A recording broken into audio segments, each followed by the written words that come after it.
assalamu alaikum, ji ayanu, pakhair ragale, ni hao, chunashume, washmale, ohio gonzaimas, guten morgen, hola, bonjour, privyet, khaifal, and a very amazing khush amadi to everybody who's tuned into PTV World and are watching World this morning alongside the one and the only Shahzad Khan.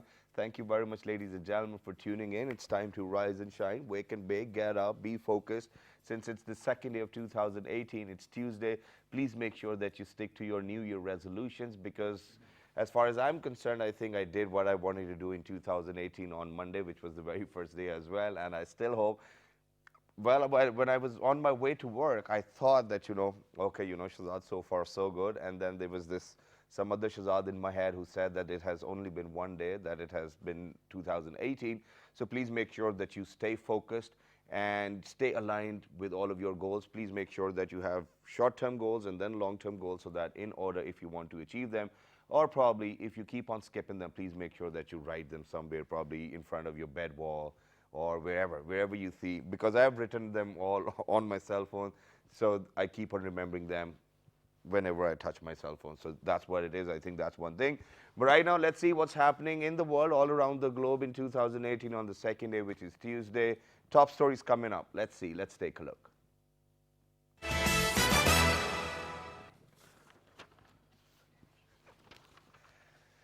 US President Donald Trump tweeted that the United States had foolishly given Pakistan over $33 billion in aid over the last 15 years. In his first tweet of 2018, Trump said, Pakistan has given us nothing but lies and deceit, thinking of our leaders as fools. Well, as a matter of fact, you should be a bit considerate about all of those lives we have lost against war on terror. Minister of State for Information, Maryam Aurangzeb, has said that the United States should not put blames of its failure in Afghanistan on Pakistan. True that.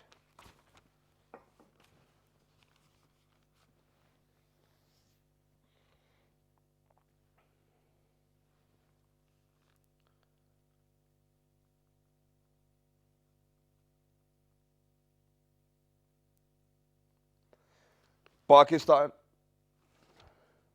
A cold lava flow through a river in Karo Regency in North Sumatra province after Mount Sinabung's biggest eruption of the year.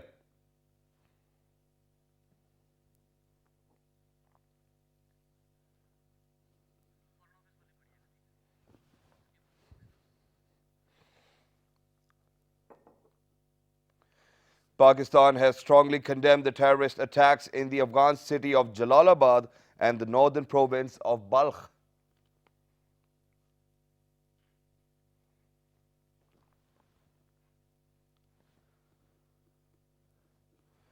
And last but not the least, 4 giant panda cubs are celebrating their first New Year's Day at the Shenyang Forest Zoological Garden in northeast China's Liaoning province.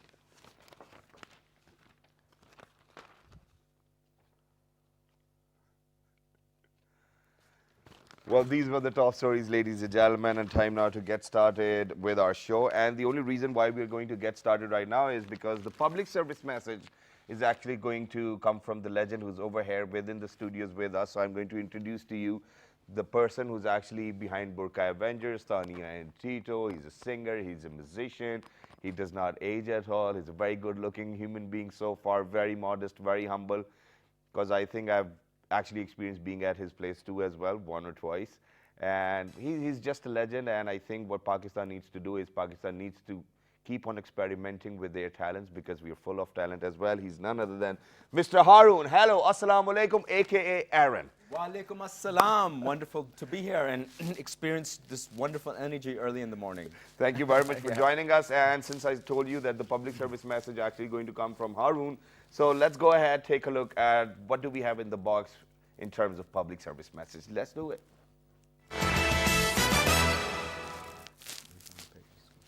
Here. Oh, yeah. Okay, great. I thought there's something I had to read.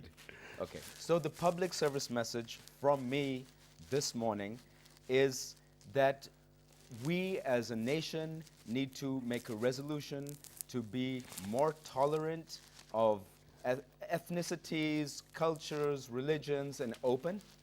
And because Pakistan is a country with so much talent. Exactly. And we need to promote all of that talent equally. And I So think that's what that needs that's to be done. something that Amazing comes that up. is. What a wonderful public service message, especially when it's coming from somebody who's actually served the industry for more than 3 decades. I think that's how much time it has been for Haroon and all of these people. Because when we were growing up, well, we have certainly grown beyond your age too now as well. But as a matter of fact, we've always loved your work. Entire Pakistan has actually always given you support. But all of a sudden, from a pop rock star to being somebody who actually owns a unicorn black company, which is an animation, you jumped into animation industry. Why? What was the need for that?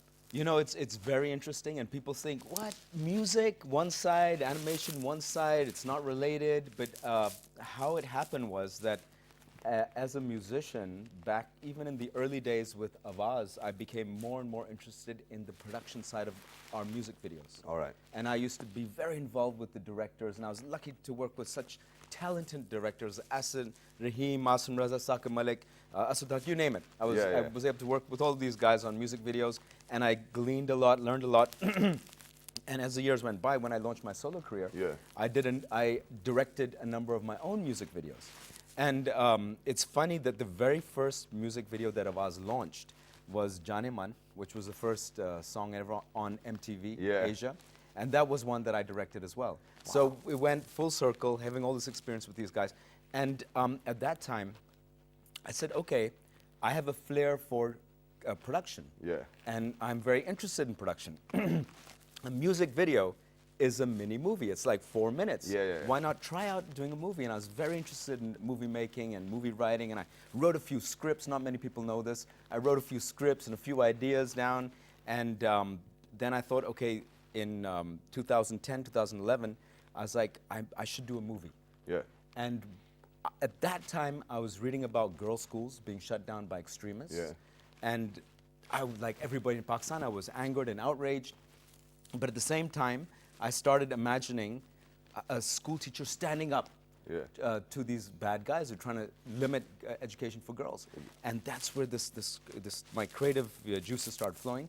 And I imagined this superhero-like school teacher, you know, who, when she's fighting the bad guys, she puts on this burqa-like disguise and hits them over the head with books and pens. So that idea came in my head. It was like a crazy idea, but it had such a strong message. And for me, even as a musician, if you look at along the ways, you know, with my band and solo, I did songs like Mr. Fraudier or songs with interfaith peace messages. So it was very important for me to have songs or to do work which had some deeper meaning as well. You can have the happy love songs as well. So for me, I wanted to do a movie at that point with a message as well. You know, and so then from there, when okay, let me try a game first, and then from the game it morphed into a animated thingy, and then I decided, okay, let's do an animated TV series. So there's a whole journey. Amazing that is, and with that, I think what we're going to do is, since Burqa Avengers has actually got quite a lot of awards under the shelf too, or on the shelf, ladies and gentlemen. So I think what we need to do is that we need to go back. I think it was previous year or the year previous than that, 2016 and 17 was a great year for you too, and Unicorn Black. So we're going to share the trailer of Burqa Avengers for all those people who are out there in the other 46 countries, because over here in Pakistan, India, Afghanistan, it has been lodged, and where else not. So let's go and watch it. And for all those people who've missed out on that, is it on YouTube now? Absolutely. There are several videos on YouTube, so you can Let's check go. it out. Let's check it out.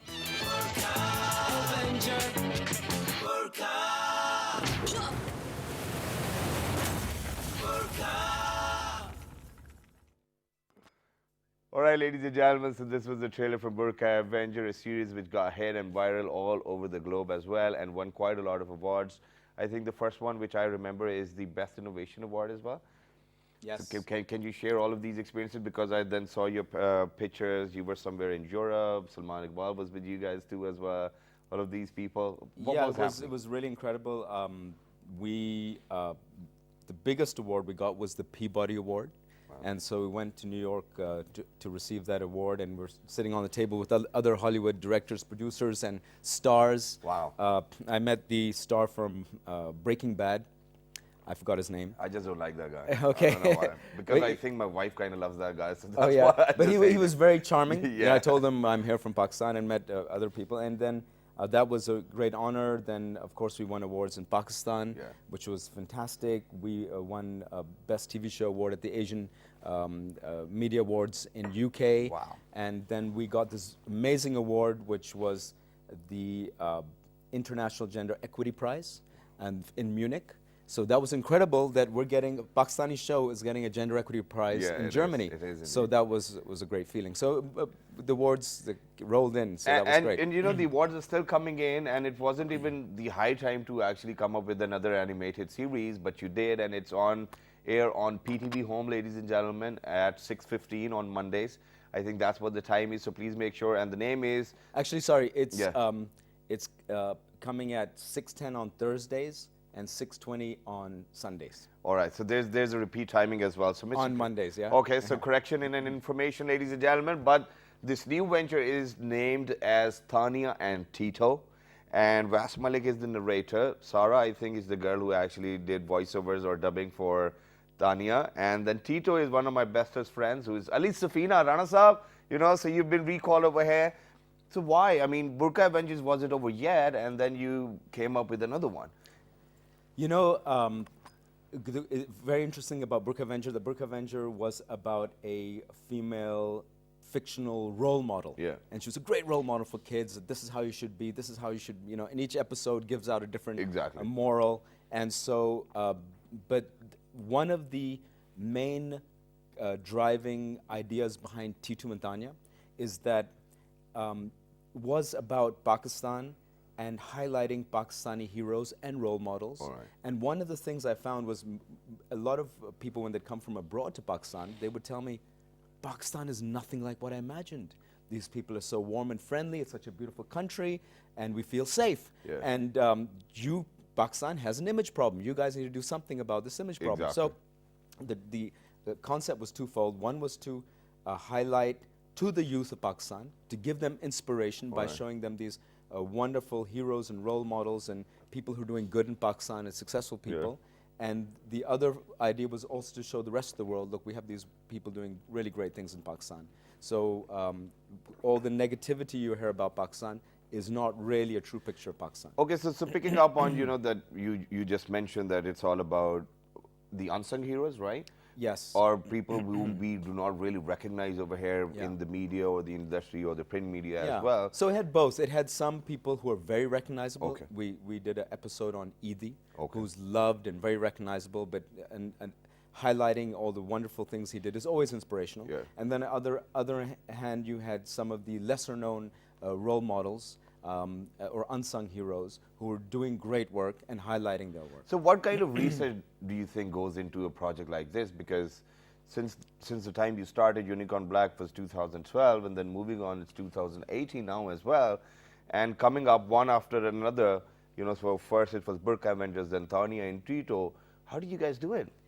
Well, regarding the research, we decided to do 16 episodes. Okay. So each episode focuses on a different hero and role model. So we did a lot of research, and there's so many others that, of course, we can maybe in future touch upon. So we did a lot of research about what is inspirational. Yeah. So that was how we did on that. Then when it came to how to highlight these, Yeah. now I knew that this is what we wanted to do. We wanted to highlight these real-life Pakistani heroes, unlike Burqa Avenger, which was about a fictional Yeah. role model and hero. It's like real. Yeah, these are real people who are doing real, you know, things and, you know, sacrificing their whole lives to dedicate or dedicating their lives for positivity. So, like Burqa Avenger, it had to be. It couldn't be like a public service message. It couldn't be like a very boring documentary. Yeah. It had to be something which is highly entertaining, which is highly engaging. You want to watch it Yeah. because the story and the animation and the production is so good, yet you take away these wonderful messages with it. So that's why I came up with this idea. I was racking my brain, you know, what can it be, what can it be? And I was actually driving down to Lahore to my cousin's wedding, Yeah. and my brother and sister and family were sitting with me, and I was like, we started bouncing around ideas, and then this idea came out, and I was like, wow, it would be great to have an alien come down to Pakistan, Yeah. and he's sent by the Galactic Council, and Alright. he's a bureaucrat that works for the Galactic Council. All right. And they've said Earthlings are a threat to the existence of the universe. All right. And maybe we have to eliminate Earth. Why don't you go down, T2, and do a survey? Yeah. So he goes down, does a survey. He's like, very bad. Oh, my goodness. And it comes back 98%, destroy Earth. Yeah. And then he's like, okay, well, one country's left, Pakistan. It's not going to make a difference. I'll go do that survey, check all the boxes, and go back. Job's done. And he kind of relaxes. And he has an accident, crash lands in Pakistan. And Tanya comes out and pulls him out and saves him. And he goes, thank you for saving me, but you must leave Earth immediately because we're going to destroy it. She's like, but there's so many good people here. He goes, okay, I'm doing my survey for Pakistan. Tell me about them. And she goes, okay, well, I'll tell you about Pakistanis. I'm a Pakistani. And she goes, okay, my first story is about Eidi. She tells him about Eidi. And he's like, oh, good. Well, it went down from 98% destroyed to 90%. Okay. She goes, wait. I'll tell you another story. So each story helps, she saves Earth. Basically, a Pakistani, these stories about Pakistanis, heroes and role models, and a Pakistani girl save Earth. And I think this is what Pakistanis are doing. We're trying to save the world, and it's not just the Earth as well. I think it's the galaxy too. And one day I think that I would love to actually be featured in Tania and T2 as well, because I think we're projecting the soft image of Pakistan over here. But with that, ladies and gentlemen, I think that the day is not going to do very well without a trailer of Tania and Tito. So let's go. Let's take a look at that too as well. Are we ready? Yes, we are.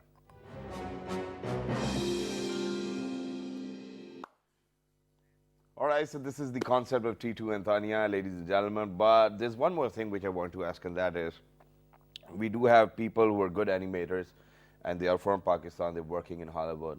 There are people who are actually working in Bollywood too as well, and now it comes down to Hollywood or the animation industry. And I think you're the pioneer of the animation industry, even though that there are other channels who actually tried, couldn't do well, even when they were the biggest satellite networks too as well.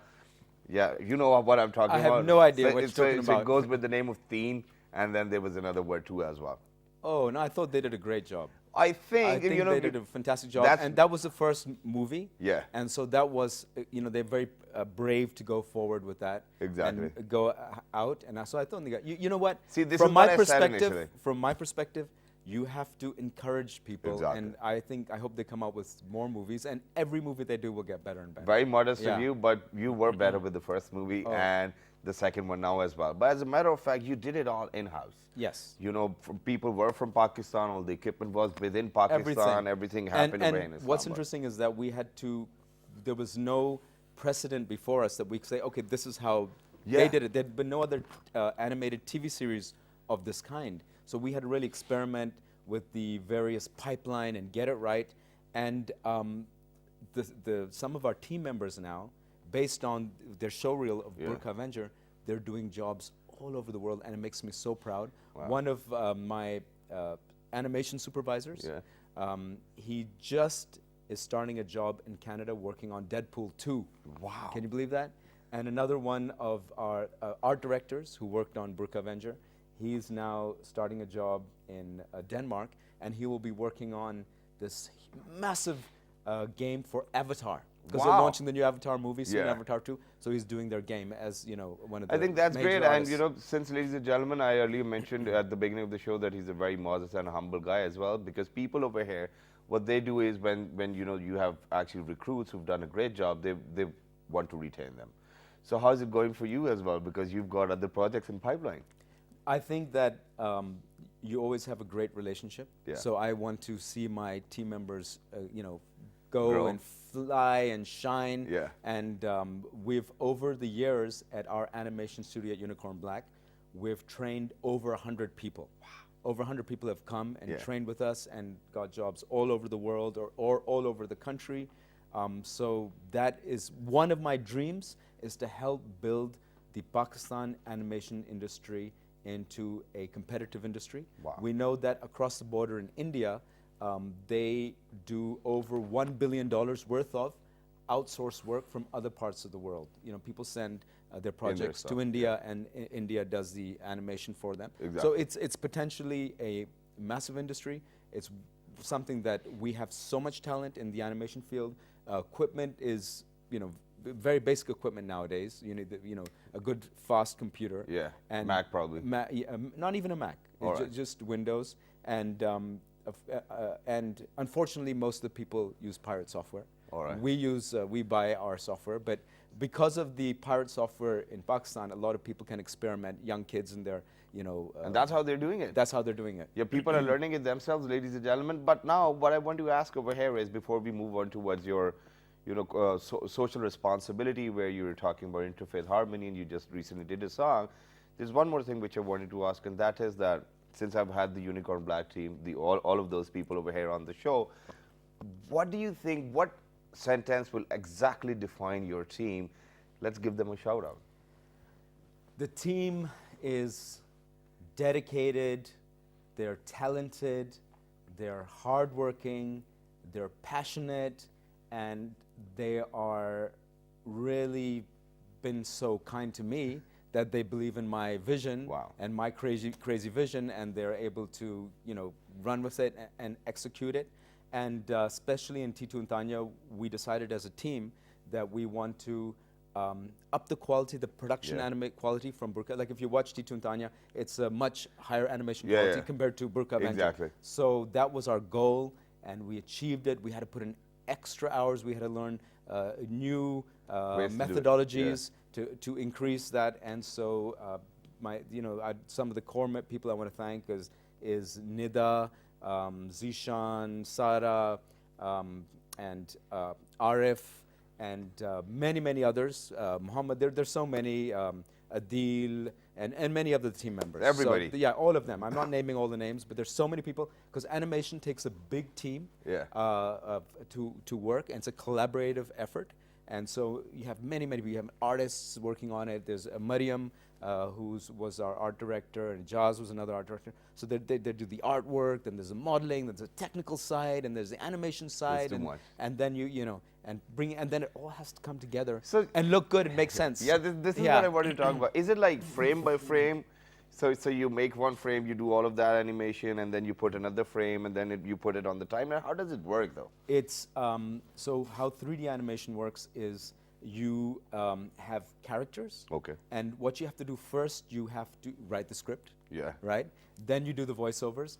Then the artist will do something called a storyboard, which is draw frame by frame the actions. Like one, I'm sitting talking to you. Next, I'm getting up and running away. So we have to draw that by hand. One by one. One by one. So then, that's up. Not in that much detail. Right. It's more basic. Okay. Right. Just one step here. Next, getting up. Third, running off. Okay. So then that is then given to the animators, and the animators first goes through the modelers design the characters, and then the rigging team puts in the rigs that helps these characters move and right, like a puppet, like a 3D puppet. Yeah. And so then the animators, once we have the storyboards, we put the voice and the storyboards into a moving storyboard called an animatic. Okay. So it's like, hey, how are you?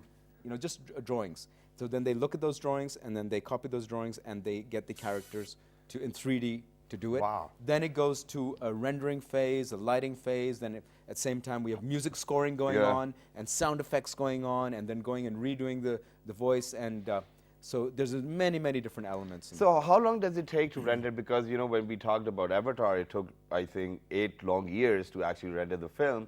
What about these films? These films can take, I remember early days of Burqa Avenger, we used to put it on rendering and go home at 6, 7 o'clock. We'd put it on rendering, go home, come back the next morning at 9 o'clock, and we'd have something like 20 seconds rendered out after 8, 9 hours. All right. So then we had to build a rendering farm, which speeded it up a little. But it still takes, you can, in maybe 12 hours, you can get not more than a minute or two, a couple of minutes of rendering done. That's it. That's it. Oh my God! So people, you can definitely imagine how long does it take. Now, before I move on, and that's with 30 computers chained up and chugging away, chugga. And that's what a rendering farm is. Yes. All right. Exactly. So very amazing. Now, since you have got another side to your career as well. Yeah. You've jumped into the animation industry. You're the CEO of Unicorn Black. You're a singer, and you're a musician. Other than that, how do you think that in days to come, for example, when we see Ninja Turtles, Spider-Man, Superman, they were all animated series, first of all, but now they are films. Are we going that way?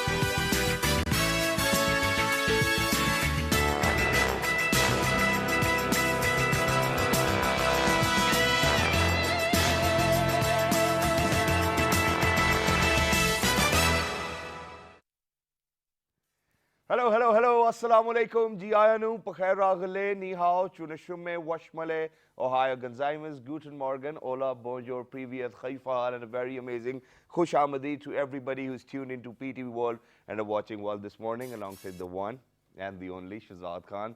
Thank you very much, ladies and gentlemen, for tuning in. It's time to rise and shine, wake and bake, get up, be focused.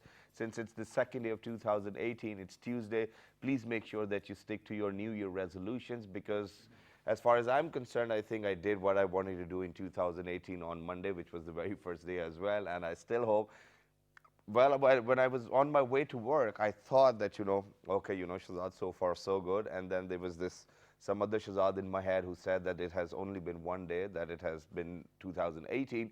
So please make sure that you stay focused and stay aligned with all of your goals. Please make sure that you have short-term goals and then long-term goals so that in order, if you want to achieve them, or probably if you keep on skipping them, please make sure that you write them somewhere, probably in front of your bed wall or wherever you see, because I have written them all on my cell phone, so I keep on remembering them whenever I touch my cell phone. So that's what it is. I think that's one thing.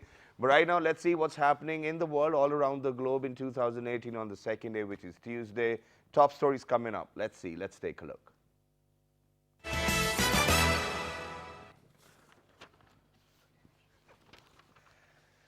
US President Donald Trump tweeted that the United States had foolishly given Pakistan over $33 billion in aid over the last 15 years. In his first tweet of 2018, Trump said Pakistan has given us nothing but lies and deceit, thinking of our leaders as fools.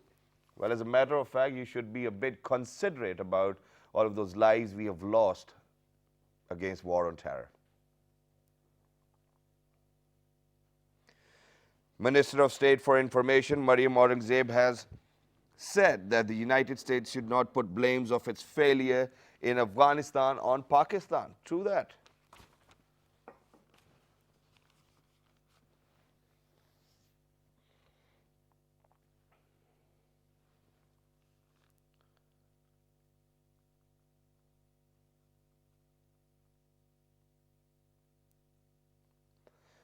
Pakistan.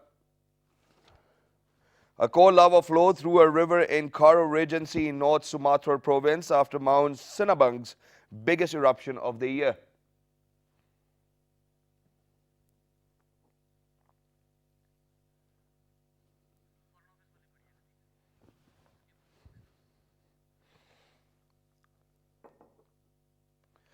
Pakistan has strongly condemned the terrorist attacks in the Afghan city of Jalalabad. The point where we started from, that we always have to be focused. We need to make our short-term goals and then long-term goals so that we stick to them. Quite a lot of people made their New Year's resolutions too as well. But what happens is that we do not actually tap on the areas where we have the most potential or the energy to get going. So I think we've got an expert over here who's actually going to tell us how to do it, how to transform yourself and be a better person in years and days to come. So on my right-hand side, we've actually been joined by somebody who's a political analyst. He's a writer. He's the Chairman, Institute for Provision of Democracy and CEO, Leaders Lounge, Transformational Guru. He's none other than Mr. Shumail Ibrar Javed. Hello, Shumail. Assalamu alaikum. How are you? Walaikum salam, Saad. How are you? I'm absolutely perfect. Thank you very much for joining us. So first things first, what are your New Year resolutions? Well, my New Year resolution goes around transforming further my own self, tapping more of my potential, leveraging writing 2 more books and launching them across the globe. I think that's a perfect. And where are you in terms of those goals? Because it's the second day now. Yeah, perfect. I've just started writing almost the second chapter of the book that is more about being relentless in whatever you pursue and to add more, add a leaf to whatever you're doing. I think this is what I'm going to ask you as well. So what happens is that, when it's the end of any year, this is usually what happens or goes around in the world, and the social media is actually going crazy about it. Everybody's coming up with their New Year resolutions.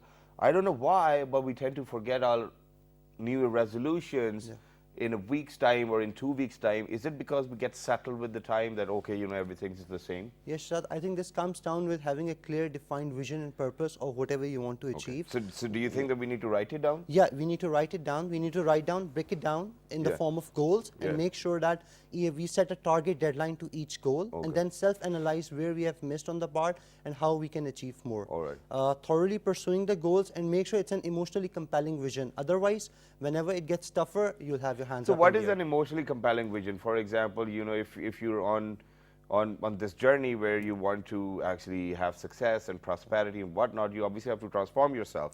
But how does emotion come in it? I think emotionally compelling vision comes around with the fact that it's very close to your heart. Every person has got something unique to offer to this world.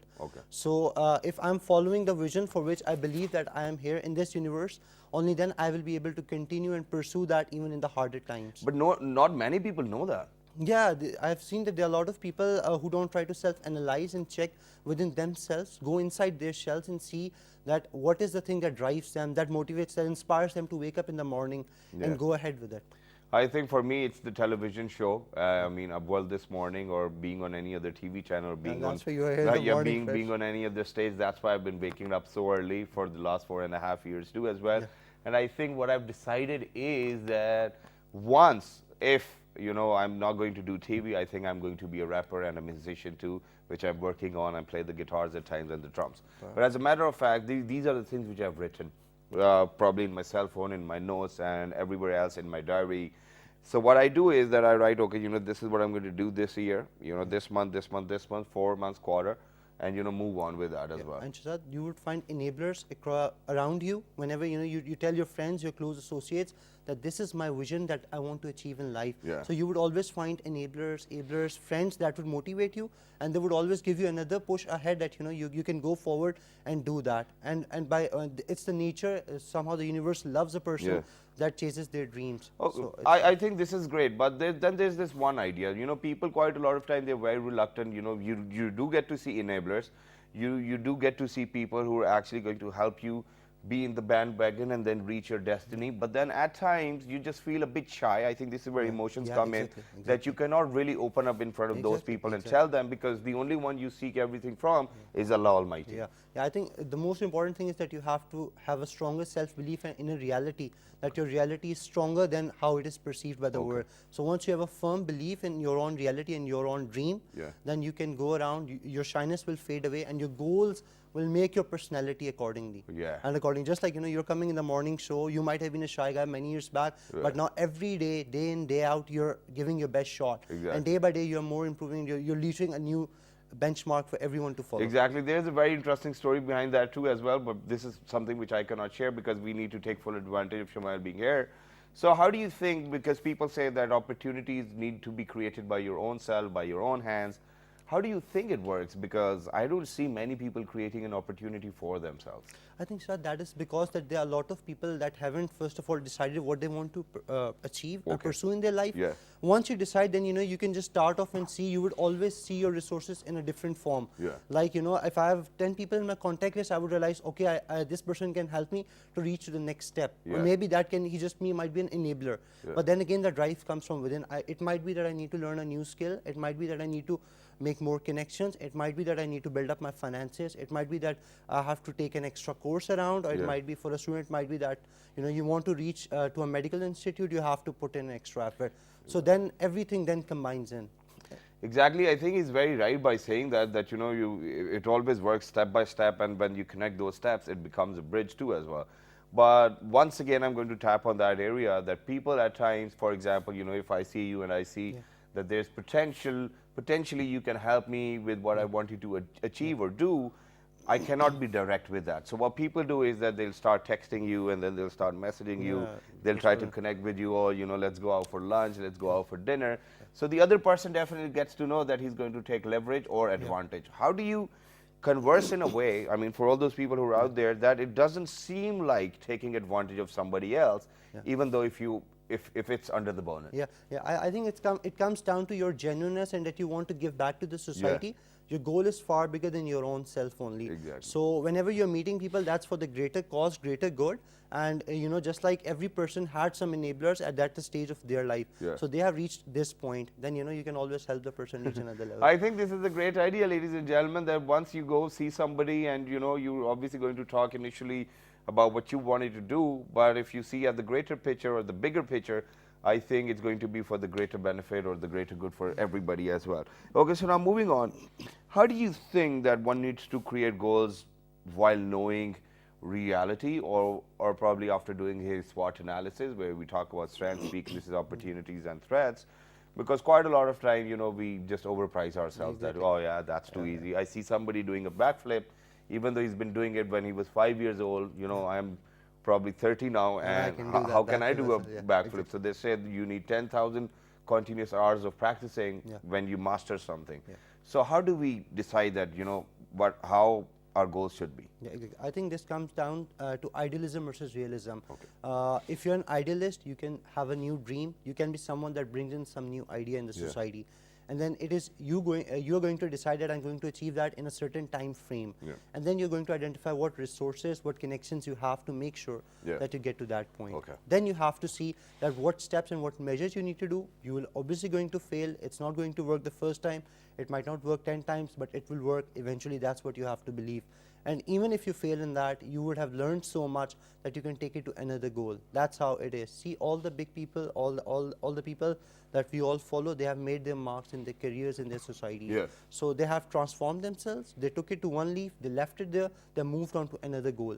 They crushed that goal, they moved to another goal. And that's how a human evolves. Yeah, exactly. And I think one of my very greatest friends and a mentor, he once told me when I actually jumped into the television industry, and he said that, okay, if the first show didn't work, which it did, and alhamdulillah, and that's why, you know, I made my way over here. So he was like that, you know, if one doesn't work, move on to the other ones, then to the next one, then to the next one. Just don't keep on sitting with one idea, because there's proper time frame and you cannot waste so much time on those ideas as well, but you have to stick to them. But as a matter of fact, now what I wanted to talk about was that quite a lot of times we exaggerate our tendencies or capacities to perform tasks. And when we exaggerate them, we fail horribly.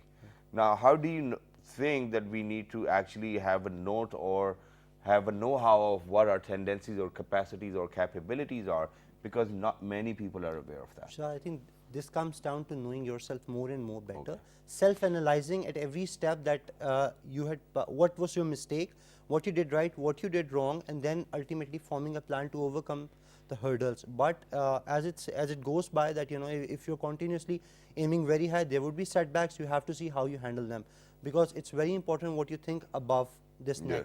This thing, that your brain is the ultimate reality that you create. So you need to be mentally strong, and your body reacts to your brain. So it's the body that's controlling, it's the mind that's controlling the body, not the other way around.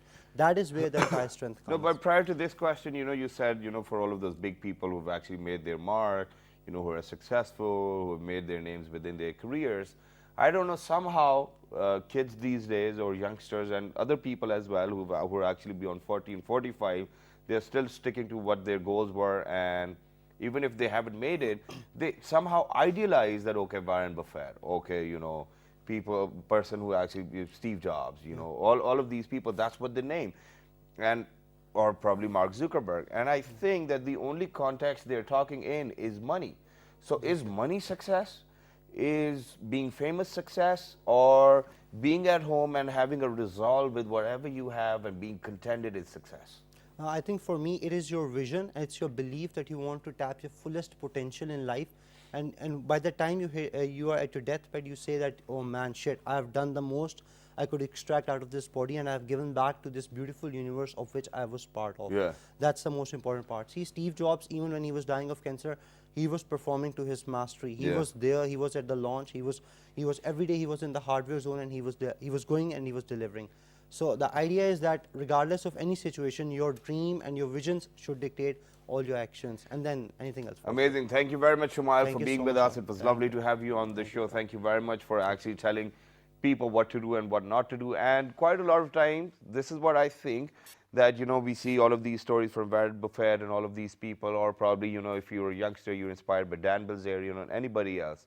Look, what they've done is, first of all, they've worked so hard that their success actually makes all the noise as well. What we do over here is that we make all the noise and the hard work's not being done as well.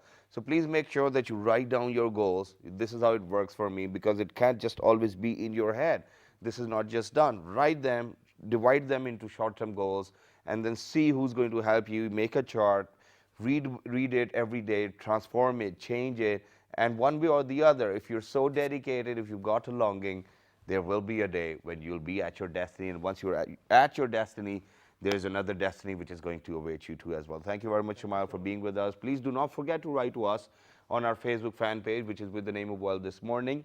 On Twitter, it's World This Morning without a G.